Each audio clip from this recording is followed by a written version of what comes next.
কাশির চোটে কারো মুখ থেকে রক্ত ওঠে, কেউ বুক ভরে শ্বাস নিতে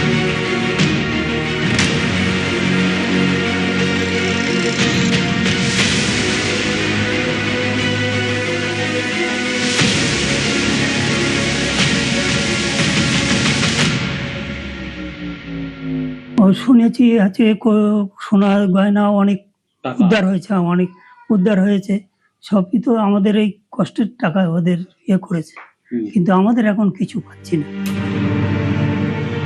ফুসফুসটা বলতে চাইছে কথা, অনেক দুঃখ, জমা ব্যথা।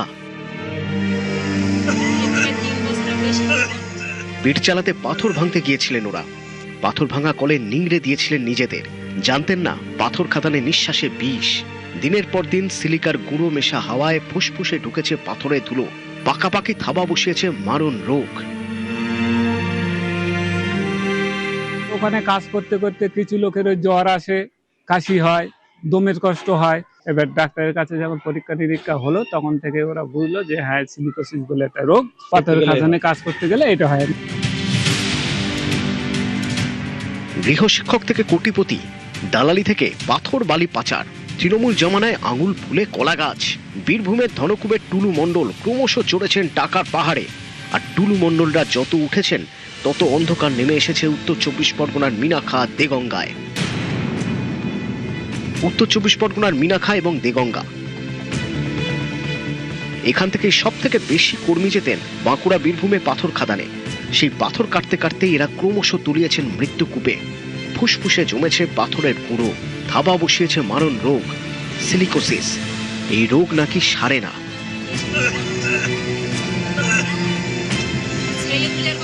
কয়লা খনি বা যে ক্রাশারের যে কাজগুলো করে, কারণ এই যে ডাস্ট পার্টিকেলগুলো থাকে যখন কয়লাকে আপনারা বিভিন্ন যে কোল্ড ডাস্ট যেটা বলে, সেটা যখন আমাদের এটা পার্মানেন্ট ড্যামেজ করে ফেলে আমাদের লাংসগুলোকে, ফুসফুসকে।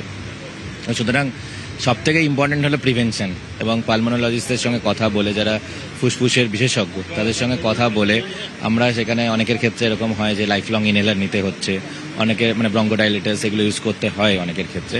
তো সুতরাং আরও অন্যান্য ওষুধ আছে, supportive care, but most importantly এর থেকে প্রিভেনশনের থেকে হলো সব থেকে ইম্পর্টেন্ট। এই মুহূর্তে দেগঙ্গার প্রায় 64 এবং মিনাখায় 200 জন সিলিকোসিস আক্রান্ত। মৃত্যু হয়েছে বহু শ্রমিকের। শ্রমিকদের অধিকার রক্ষায় তৈরি হয়েছে সিলিকোসিস আক্রান্ত সংগ্রামী শ্রমিক কমিটিও। সমস্যায় দমের কষ্ট হয় খুব। আগে এই কাজ করতাম, ওই কাজ করে এখন ছেড়ে দিয়েছি। শুনেছি আছে সোনার গয়না অনেক উদ্ধার হয়েছে সবই তো আমাদের এই কষ্টের টাকা ওদের করেছে, কিন্তু আমাদের এখন কিছু পাচ্ছি না। চিনতেন এই টুলু মণ্ডল? না, কোনো কাউকে চিনতাম না। আপনারা কিভাবে কাজে যেতেন তাহলে? আমরা ওই টেন্ডারের এর থেকে যেতাম, 400-300 ঠিক নেই আমাদের। কত ঘন্টা ডিউটি কাজ করতেন? ও 250 এরকম। কতক্ষণ ডিউটি? ও ঠিক নেই, হয়তো 7 ঘন্টা, 12 ঘন্টা, 8 ঘন্টা। যে কোনো সাইকেল জোরে চালালি দম লেগে যায়, বা কাজ জোরে কোনো কাজই করতে পারি না, কোনো ভারী কাজ করতে পারি না। তাহলে সমস্যাটা কি হয়? সমস্যা দম লেগে যায়, শ্বাসকষ্ট হয়।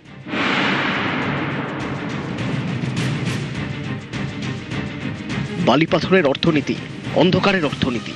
টুলু মণ্ডলদের এই অন্ধকার অর্থনীতির ফুট সোলজার এরা। টুলু মণ্ডলদের জীবনে যত আলো এসেছে তত অন্ধকার নেমেছে এদের জীবনে। দেওয়া হয়নি সামান্য মাস্ক কিংবা সুরক্ষা সামগ্রীও। টুলু মণ্ডল যখন বিলাস বৈভবের পাহাড়ে মেয়ের বিয়েতে 150 কোটি টাকা খরচ করে হইচই ফেলে দিচ্ছেন, তখন ধুঁকছেন মিনাখা দেগঙ্গা শ্রমিকরা। মারণ রোগকে বুকে নিয়ে মৃত্যুর অপেক্ষা। অনেকেই আক্রান্ত হয়ে সিলিকোসিস আক্রান্ত হয়ে মারা গেছে, কিন্তু যারা এখন জীবিত রয়েছে তারা কিন্তু করুণ রোগে কিন্তু এই সিলিকোসিস আক্রান্ত হয়ে তারা ভুগছেন, কর্মক্ষমতা হারিয়েছে, ফলে দেখার লোক নেই। এখন কিছুটা হলেও আর্থিক সাহায্য পাচ্ছেন এই ধরনের পাথর খাদানের শ্রমিকরা, ফলে তাদের পাশে আরো সরকার ভালোভাবে দাঁড়াক, এই দাবি কিন্তু করছে সিলিকোসিস আক্রান্ত সাধারণ মানুষরা। দেগঙ্গা থেকে জিয়াউল আলম, নিউজ 18 বাংলা। ঝাড়গ্রামে বালি পাচার রুখতে অ্যাকশন। হ্যাঁ, ওভারলোডেড গাড়ির বিরুদ্ধেও ব্যবস্থা। ঝাড়গ্রামের বালিভাষা টোল প্লাজায় চলছে নাকা চেকিং। ছবিটা জানবো রাজুর কাছ থেকেই। রাজু, দেখো, প্রথমত বলে রাখি, ঝাড়গ্রাম পুলিশের তরফ থেকে ঝাড়গ্রামের যে বালিভাষা রয়েছে সেই বালিভাষাতেই গতকাল রাতেই চলে এই অভিযান। মূলত একদিকে যেমন ওভারলোডিং, অপরদিকে যেমন অবৈধভাবে বালি পাচার এবং বিভিন্ন যে ওভারলোডিং, তার থেকে যে রাজস্ব কর আদায় হতো সেই রাজস্ব কর আদায় গত সরকারের আমলে হয়নি। এবার নতুন সরকার আসার পরেই যে কথা মুখ্যমন্ত্রী বলছেন যে জিরো টলারেন্স, অর্থাৎ পুলিশকে দিয়ে রাস্তায় বিভিন্ন জায়গায় যে অবৈধ গাড়ি পাচার হতো বা অবৈধ যে ওভারলোডিং গাড়ি যেত সেই সমস্ত গাড়িগুলোকে ধরপাকড় শুরু হয়েছে। ইতিমধ্যে বালিভাষাতে গতকাল রাতে বেশ কয়েকটি গাড়িকে বেশ মোটা অঙ্কের টাকার ফাইন করা হয়েছে, যেখানে বিভিন্ন জায়গা থেকে তারা যে মাল নিয়ে আসছিলেন তা ওভারলোডিং, কোথাও আবার অবৈধভাবে বালি পাচার হচ্ছিল, তাও পুলিশ রুখছে। কারণ ইতিমধ্যে কড়া নজরদারি জেলা প্রশাসনের বিভিন্ন জায়গায় যে অবৈধ বালি পাচার যে রাস্তা দিয়ে হতো বা বিভিন্ন জায়গায় যে সমস্ত রুট দিয়ে ওভারলোডিং গাড়ি যেত সেই সমস্ত জায়গায় পুলিশের কড়াকড়ি নজরদারি রয়েছে। জেলা পুলিশের এই তৎপরতাতে একদিকে যেমন স্থানীয় মানুষ খুশি, কারণ গত সরকারের আমলে এই অর্থে পুলিশের যে ভূমিকা সেই ভূমিকা দেখা যায়নি।